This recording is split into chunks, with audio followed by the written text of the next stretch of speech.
Halo Sobat Berakhlak, selamat datang di podcast ASN Nusantara 2. Pada episode kali ini, kita akan membahas salah satu nilai penting dalam core values berakhlak, yaitu akuntabel. Nilai akuntabel sendiri itu adalah nilai yang menuntut kita untuk bekerja dengan penuh tanggung jawab, transparan, dan siap menerima evaluasi. Karena pada akhirnya akuntabilitas bukan hanya soal aturan, tetapi soal kepercayaan. Nah, pernah tidak sih kita bertanya apakah pekerjaan yang kita lakukan benar-benar bisa dipertanggungjawabkan? Atau bagaimana kita memahami nilai akuntabel ini secara menyeluruh. Hari ini saya senang sekali karena kita didatangi oleh ASN terbaik dari Sabang sampai Merauke. Di sini ada Kak Iqbal, kemudian ada Kak Fitriani, kemudian ada Kak Holila, dan juga ada Kak Haris. Untuk itu kita akan langsung memulai saja podcast kita di pagi hari ini. Baik, kalau menurut Kak Haris ini kira-kira gimana saja kira-kira nilai akuntabel ini bisa kita terapkan? Apakah mungkin nilai akuntabel ini spesifik kita hanya terapkan di tempat kerja kita kah atau dimanapun itu? Mungkin Kak Haris bisa memberikan pengalaman terkait hal itu? Baik, terima kasih Kak Gabriela. Selamat pagi teman-teman semua.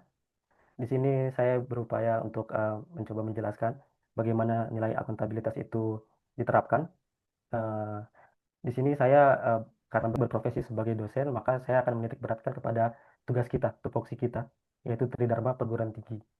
Kalau misalkan kita bicara tentang di mana, tentu yang pertama dalam Tridharma itu kita berbicara tentang pendidikan dan pengajaran. Jadi letak di mananya itu tentunya pertama itu ya di ruang kelas. Bagaimana kemudian implementasinya, kita bisa lihat misalkan bagaimana kita bisa akuntabel terhadap nilai-nilai mahasiswa. Karena sepengalaman saya banyak eh, nilai-nilai mahasiswa itu tidak diberikan secara objektif, tapi subjektif gitu. Misalkan ketertarikan misalkan, atau misalkan lebih condong ke siswa yang eh, mungkin lebih atraktif, ibaratnya seperti itu. Jadi yang pertama untuk di pengajaran bisa diterapkan di ruang kelas. Kemudian untuk di ruang penelitian, mungkin saya ngambil contoh penelitian misalkan di luar ke lapangan, itu akuntabilitas yang bisa diterapkan. Mungkin kita bisa mempertanggungjawabkan dana yang telah diberikan untuk dana penelitian. Kemudian juga data-datanya itu harus benar-benar data-data yang mendukung, tidak boleh dimanipulasi. Kemudian juga untuk luarannya juga harus benar-benar berdampak langsung kepada masyarakat. Jadi itu kalau misalkan ditanya di mananya, ya itu tadi di tempat kita di mana melakukan penelitian. Kemudian yang ketiga kita bicara tentang pengabdian ke masyarakat. Misalkan kita em, ingin melakukan pengabdian ke desa-desa misalkan. Itu juga kan ada anggarannya juga kan. Nanti ketika melakukan pengabdian tersebut, dana-dana itu juga harus kemudian dipertanggungjawabkan.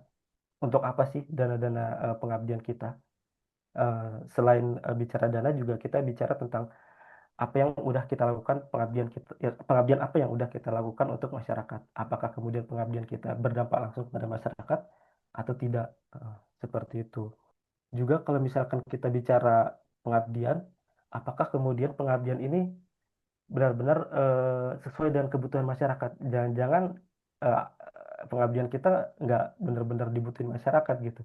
Jadi pertama kali yang harus dilakukan yaitu ya tujuannya, apa yang harus dicapai dalam pengabdian masyarakat. Mungkin begitu Kak Gabriela menurut saya. Terima Oke, kasih.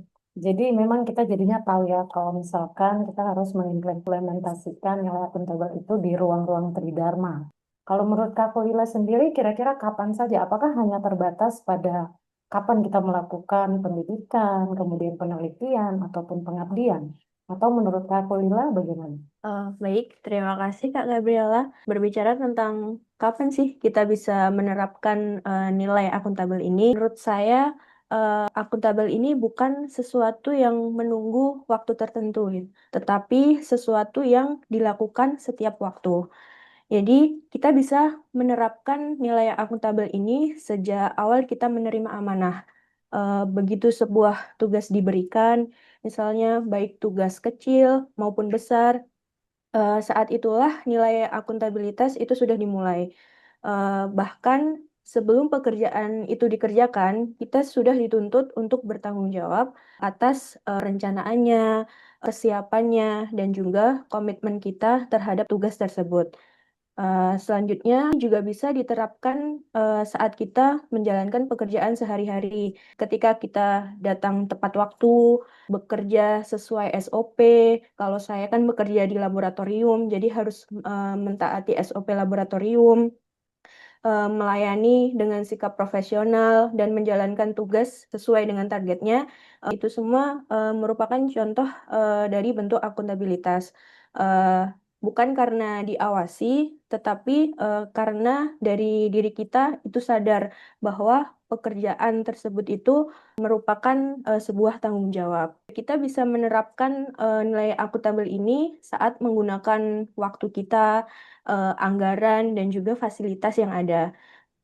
Setiap menit kita bekerja, setiap alat, dan juga setiap dana yang kita gunakan itu sebenarnya harus bisa kita tanggung jawabkan. Akuntabilitas ini muncul ketika kita menggunakan semuanya itu dengan tepat guna, tidak boros, dan tidak untuk kepentingan pribadi kita sendiri. Akuntabilitas ini juga bisa diterapkan saat hasil kerja kita itu diminta untuk dilaporkan atau dipertanggungjawabkan. Ketika kita menyusun laporan dengan jujur, dengan lengkap, dan juga tepat waktu, tanpa adanya manipulasi data, disitulah dapat nilai akuntabilitas itu. Laporan itu kan bukan sekedar hanya kewajiban administratif gitu, tetapi juga bentuk tanggung jawab atas pekerjaan yang telah kita lakukan. Dan juga yang paling penting itu kita bisa dan harus menerapkan akuntabilitas ini saat terjadi kesalahan. Misalnya tidak ada pekerjaan yang selalu sempurna. Namun, orang yang memiliki nilai akuntabilitas itu tidak akan lari dari kesalahan. Dia akan berani mengakui, memperbaiki, dan juga menjadikan kesalahan sebagai pembelajaran agar kesalahan itu tidak akan terulang lagi. Mungkin itu, Kak Gabriela. Terima kasih Kak Kolila. Jadi Sobat Berakhlak sudah tahu ya, dimanapun kita berada, seperti tadi Kak Haris sebagai seorang dosen, sudah menerapkan nilai akuntabel itu bukan hanya di kehidupan di kampus saja, tetapi Kak Kolila tadi juga mengatakan kalau kita harus menerapkan nilai akuntabel ini di dalam kehidupan sehari-hari. Kemudian tadi ada juga dibilang tepat guna, jadi apapun yang kita lakukan itu harus tepat guna dan bukan untuk kepentingan pribadi. Baik, selanjutnya ini makin seru ya. Mungkin sobat berakhlak bertanya-tanya, apa sih, kenapa sih kita harus melakukan atau menerapkan nilai akuntabel ini? Menurut Kak Fitriani, bagaimana kira-kira akuntabel ini? Apakah penting untuk kita terapkan di kehidupan profesional ataukah di kehidupan sehari-hari? Kenapa hal ini menjadi penting, Kak? Terima kasih ya, Kak Gabriela. Kenapa akuntabilitas itu penting untuk diterapkan baik itu di instansi tempat kita bekerja ataupun untuk diri kita sendiri. Awalnya mungkin teman-teman dosen yang lain tidak bertanya-tanya ya bahwa kenapa sih kita harus isi SKP, Sister, BKD dan lain-lain gitu ya. Saya sendiri tuh bertanya-tanya, emangnya nggak bisa ya kalau satu pintu aja kayak kita menginput di Sister tapi udah bisa nyangkut tuh di untuk SKP, untuk evaluasi dan lain-lain, karena kan bukti yang kita gunakan di SKP itu juga yang bisa kita gunakan di BKD. Namun kembali lagi masing-masing punya fungsi dan tujuannya masing-masing. Kenapa kita mengisi SKP? Di situ adalah target kita selama 1 tahun untuk dievaluasi oleh pimpinan. Kemudian BKD, kenapa kita mengisinya di jalur yang berbeda lagi? Karena itu fungsinya untuk per semester. Disinilah akuntabilitas itu sendiri penting untuk dosen. Bukan hanya untuk dosen, tapi untuk instansi ataupun prodi yang tempat kita bekerja juga penting sebagai alat ukur dan pertanggungjawaban kita sendiri sebagai dosen. Karena kita di sini bukan hanya untuk kita sendiri bekerja ya, tapi kita punya target. Kita harus membawa mahasiswa kita ke arah yang seperti mana, prodi kita, fakultas maupun universitas tempat kita mengabdi.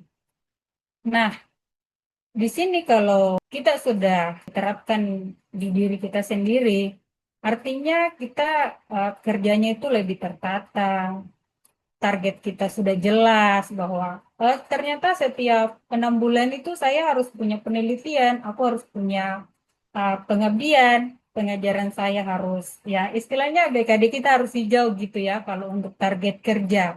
Nah di situ kan kalau misalnya BKD kita tidak memenuhi gitu ya. Nah, akuntabilitas kita di sini dipertanyakan. Artinya bahwa ketika kita memiliki nilai akuntabilitas, kita berjalan tuh ceritanya nggak asal jalan aja, nggak asal jadi, nggak asal ngajar, nggak asal ya udahlah aku udah kerja, nggak. Kita punya target dalam bekerja itu sendiri. Jadinya akuntabilitas membuat kita lebih berhati-hati, bukan karena takut diawasi, tapi karena kita sadar bahwa setiap tugas itu amanah. Jadi akuntabilitas itu bukan soal banyaknya laporan, tapi soal tanggung jawab dan kejujuran kita dalam bekerja. Mungkin sekian dari saya begitu, Kak Gabriela. Terima kasih Kak Fitriani. Betul, bukan hanya bekerja, tapi benar-benar pekerjaan kita itu adalah amanah. Sehingga di saat kita menerapkan akuntabel ini, hal itu benar-benar kita terapkan dalam kehidupan pekerjaan kita dan juga dalam kehidupan sehari-hari.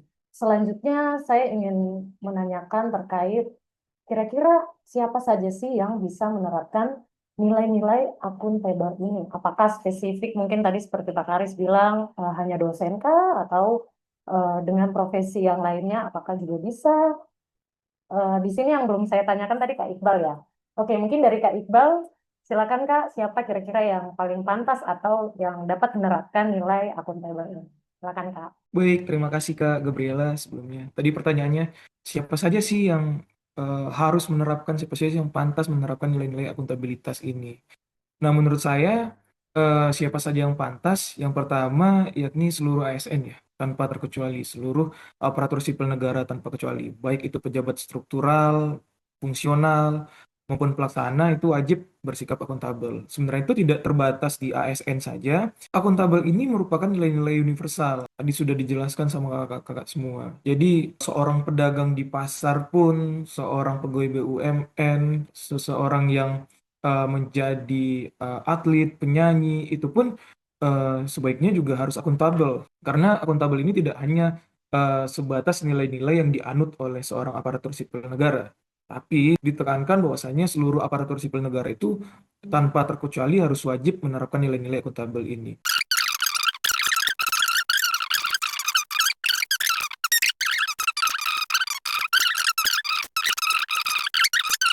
Beliau itu membangun dengan pendekatan ilmiah, dengan detail dan berbasis data, termasuk juga dalam pengelolaan anggarannya.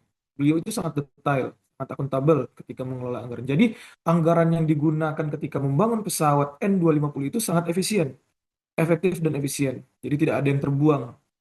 Nah, lalu ketika beliau diberikan kesempatan untuk memimpin bangsa ini, beliau juga menerapkan nilai-nilai akuntabilitas dengan sangat baik.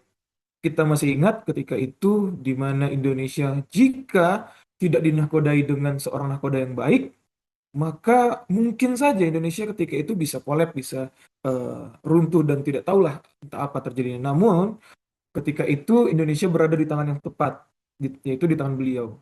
Beliau menerapkan prinsip-prinsip akuntabilitas, transparan dalam membuat kebijakan-kebijakan. Sehingga ketika itu kita masih ingat nilai tukar rupiah itu sangat jauh dibandingkan dolar. Nilai rupiah itu sangat terpuruk. Dengan nilai-nilai transparan dan akuntabilitas, beliau mampu mendongkrak nilai rupiah kembali ke posisi awal gitu. Sehingga perekonomian Indonesia ketika itu dapat kembali menjadi perlahan-lahan membaik.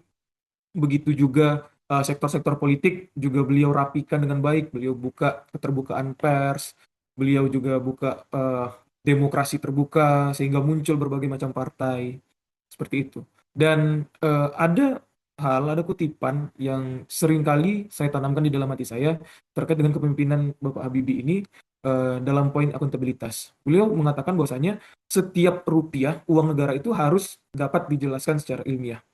Jadi uang negara yang keluar itu harus dapat dijelaskan secara ilmiah dan administratif. Nah, menurut saya inilah makna dari akuntabilitas yang sesungguhnya. Jadi bekerja dengan jujur, transparan, dan siap mempertanggungjawabkan setiap keputusannya. Mungkin seperti itu Kak Gabriela. Saya kembalikan lagi ke Kak Gabriela. Terima kasih. Wah, terima kasih Kak Iqbal. Menarik sekali ya. Tadi Kak Iqbal sudah memberikan salah satu contoh tokoh penting yang bisa kita belajar, yang bisa kita anut nilai-nilai akuntabel yang telah beliau laksanakan. Mungkin saya mau mendengar bagaimana sih teman-teman sekalian di universitas ataupun dimanapun berada, bagaimana caranya teman-teman sekalian itu mengimplementasi nilai akuntabel ini. Mungkin bisa berdasarkan pengalaman yang teman-teman telah jalani. Mulai dari Kak Fitriani mungkin. Terima kasih, Kak. Nah, kalau berbicara tentang bagaimana akuntabilitas itu diterapkan, kalau saya secara pribadi ya, seperti yang saya katakan tadi terkait tugas saya sebagai dosen gitu. Nah, yang pertama tuh ini kaitannya menyambung dengan apa yang Kak Iqbal ceritakan tadi terkait Bapak Presiden kita yang ketiga ya, B.J. Habibie. Nah, kalau saya menerapkannya dengan salah satu meneladani beliau, nah saya akan mulai dari bekerja sesuai tugas dan fungsi saya. Artinya bahwa kita sudah tahu ya tugas kita itu utamanya adalah tridharma ya. Nggak usah terlalu membuat gerakan tambahan apalah-apalah kayak gitu. Banyak ya kalau kita mau berbicara yang apa yang kita lihat yang ada di lapangan kayak teman-teman kita yang lain pasti tidak satu dan dua orangnya yang ada yang lain-lain lah gitu. Nah, kemudian yang kedua itu adalah menggunakan anggaran secara transparan. Jadi eh, kalau di tempat saya itu ada dana baik itu dari universitas ataupun fakultas untuk dosen-dosen itu mengajukan kalau misalnya judulnya lolos gitu ya, dapat dapat dana untuk penelitian ataupun pengabdian dari dua ini kadang-kadang ada dua-duanya dapat, kadang juga salah satunya lulus. Nah, jadi dari yang saya katakan tadi adalah menggunakan anggaran secara transparan ya, laporannya jelas, bukannya apa ya? Secara transparan di sini adalah kita mengisi di laporannya bahwa kita membeli salah satunya contoh printer gitu. Namun ternyata yang kita masukkan di sini adalah printer yang kita sudah gunakan saat kuliah mungkin atau ya seperti itu gitu. Nah, kemudian yang berikut adalah berani melaporkan hasil kerja, baik berhasil maupun tidak. Ya, oke. Misalnya di sini dalam penelitian, target saya penelitian itu dalam judul itu misalnya ada 3 permasalahan. Namun ternyata karena kesibukan dan lain hal, saya hanya berhasil dalam 2. Contohnya gitu. Nah, sedangkan proposal yang saya ajukan nih duluan ada 3 rumusan masalahnya.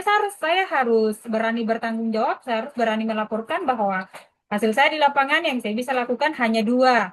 Tanpa saya harus apa ya saya harus sukses dengan apa ya proposal saya yang saya masukkan itu ada tiga permasalahan. Namun di lapangan nyatanya hanya 2 yang saya lakukan. Nah, kalau misalnya saya tetap melaporkan 3, artinya di sini saya buat karangan ya untuk poin ketiganya bahwa saya melakukan seperti ini. Nyatanya tidak gitu.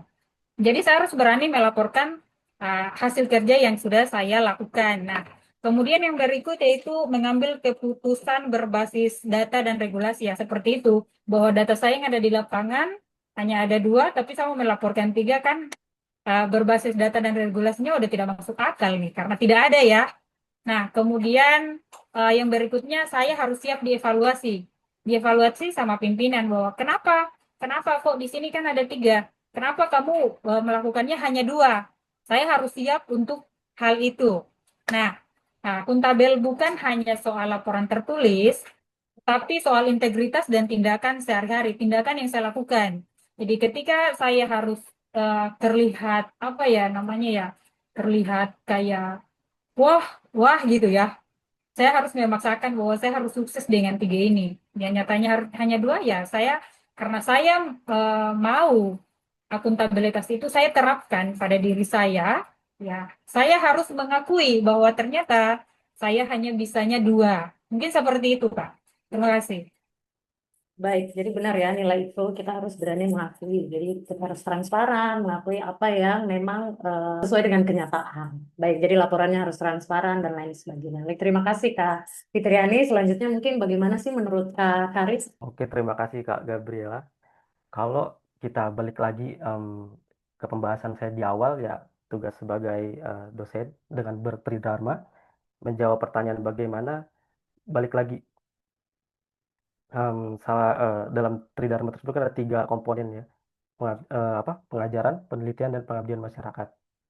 Jadi eh, bagaimana mengimplementasikannya sama kayak jawaban pertama saya tadi, misalkan dalam pengajaran, misalkan saya memberikan nilai-nilai yang objektif, tidak subjektif, seperti itu.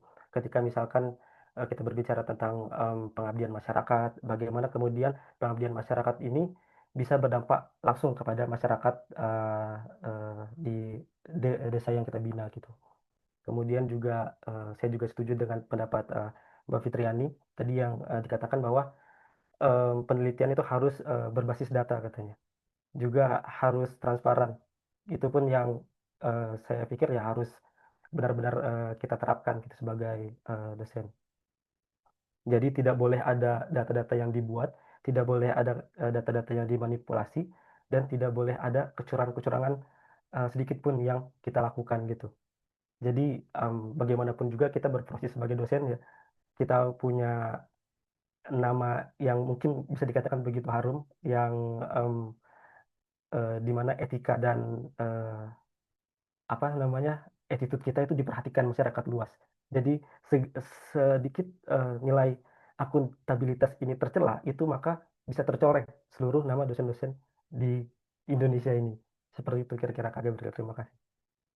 Baik, terima kasih Kak Haris.